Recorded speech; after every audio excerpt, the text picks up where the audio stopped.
Babe, may kwento ko. Ano yun, Val? Someone told me na ang taba ko na raw. Hayaan mo siya. I'm sorry, what? Hayaan mo siya? Hayaan? Yun lang? Ano gusto mo sabihin ko? Totoo naman ang taba mo na. This is why I don't like being with you in public. Nagsusuot ka pa ng kita-chad mo. Should have dated your best friend. You're hurting my feelings. And you're hurting my reputation. How can you say that, Caleb? Val? Caleb, Glad to see you again. You didn't change that much. nagbago naman. Mas naging strong ganun. May kasama ka? Let's have a coffee. Bobby, I bought your favorite food. Here. Wait, you're familiar. Hmm? You're Val's ex, right? Yes. Ay, sorry, hindi pala counted as ex ang mga body shamer. I'm Tom. Val's boyfriend. Pre, mahihiya ka rin kasama yan sa huli. May naririnig ka ba, baby? Wala. Ako kasi meron, parang tumatalak na lang ako, ganun. Let's go, baby ko. Bago tayo kumain, pipicturean muna kita for your Instagram, okay? Okay. Yabang mo ah. Hey, don't touch me. That's iwi. My gosh. Bobby, alcohol nga. Baliw. Nagsisisi ka rin. Mukhang ikaw nga yung nagsisisi dyan eh.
Here's my resume po. Nomi? Sit down. Nomi, ikaw ba yan? Shucks, sa swerte ko. Why do you think you're lucky? Siyempre, kilala mo ko eh. Grabe, parang kailan lang. It's been what? 4 years?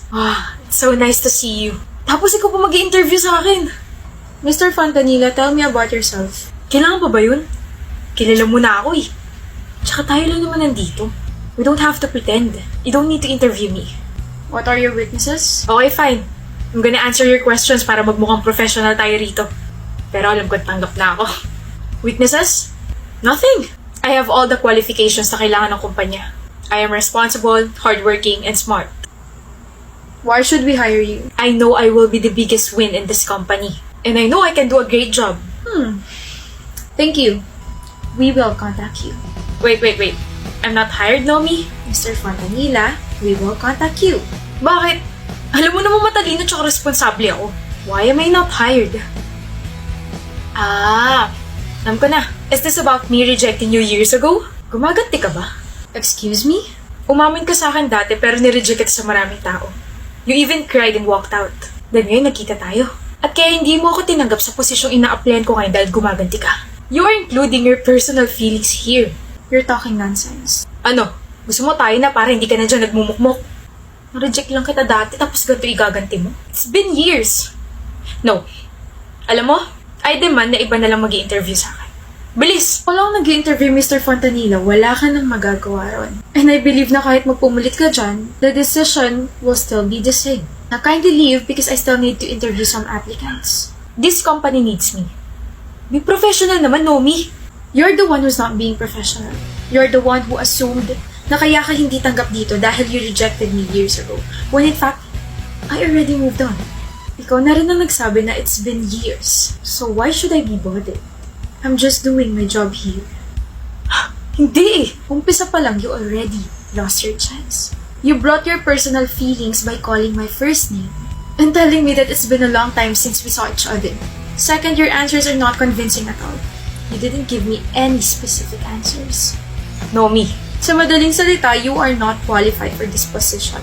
And it's Miss Nomi Maniago, Mr. Guy Fontanilla. You may now leave. Why are you still sitting there? Do you want me to call the security or what? Alis na.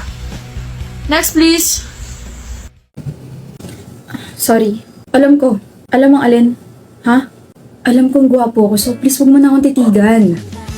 Alam ko rin. Na gusto mo nang ihampas sa akin yung dala mong bag. Iba na talaga mga kabataan. Kapal lang mukha magbuhat ng sariling bangko. Kala ko naman kapag nag-college na ako, pwede na ako magsuot ng kahit na ano. Ka-uniform pa rin pala. Init no? Pero at least we don't have to think kung ano yung pwede natin suotin araw-araw, di ba? Ah, Draven nga pala. Marketing irregular student. Okay, ano pangalan mo? Alam kong hindi mo ako titigilan base dyan sa mukha mo. Gladys, ayoko maging friends tayo. Ayoko. Sige, best friends na lang. Gladys! Masakit dyan mo? Lagi ka na lang kasing nakahawak dyan. Ha, ito. May abs kasi ako eh. Nag-aalala ka na sa akin na bored lang ako. Lalambot din yung puso mo sa akin. Gladys! What is the meaning of this? Bakit di mo ko hinintay? Tagal mo eh. Sabi mo sabay tayo pumasok. Di mo kayo mag-isa? Hindi. Ako sa'yo. Gladys, may iba ka pa bang friend? Wala. Meron! Ako. Pinilit mo kaya ako. Pero, hindi mo ba trip yung iba nating mga blockmates? Trip? Then bakit hindi ka nakikihalubilo sa kanila? Dito ka na lang lagi sa likod na kapwesto like me. Trip ko sila pero hindi ko masabayan yung trip nila. Okay na. Ako? Sasabayan kita sa trip mo kahit lumangoy ka pa sa fish pond. Yung mga trip kong kaibigan, tahimik. Tahimik ako! Tahimik ako, Gladys. Promise. Sorry kung hindi ako nakapunta sa family dinner nyo kagabi ha.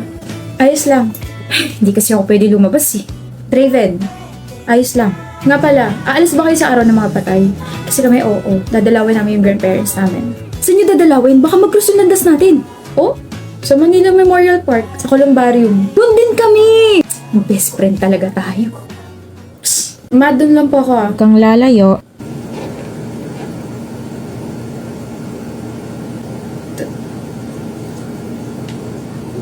Draven Galvez. You know my brother?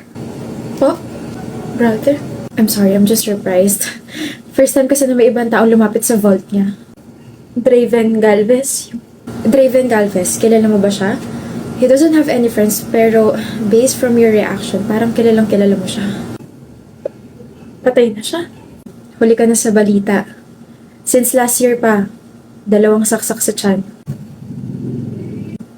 He was murdered inside the campus. Gladys! Bakit nandito ka sa campus? Araw ng mga patay na na. Bakit naka-uniform ka? Bakit? Totoo ba? Totoo bang patay ka na? Sorry, hindi ko sinabi. Naghihintay ako eh. Naghihintay ako na may makita sa akin dito sa campus at madalaw ako ng taong yun sa vault ko. Yun yung huli kong kailangan gawin bago ko payagang makaalis dito sa school. Draven, I sometimes wonder bakit laging malungkot yung mga mata mo. Na kahit nangiti ka, natawa ka, hindi yun nawawala. Na parang nanghihingi ng tulong. Kaya pala palagi kang nakahawak sa tiyan mo. Kaya pala hindi ka man lang tinitignan ng ibang blockmates ko. Kaya pala parang may pumipigil sa aking hawakan ka. Kaya pala kapag nag-uusap tayo, people were giving me weird stares. Yun pala, patay ka na. Matagal na. Takot ka na ba sa akin? Hindi ako nagsisisi sa Draven. Masaya ako na nakalala kita. Hindi ba pwede dito ka na lang?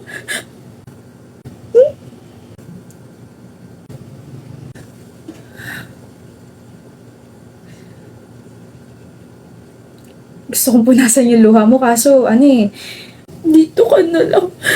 Gladys, hindi na pwede. Thank you.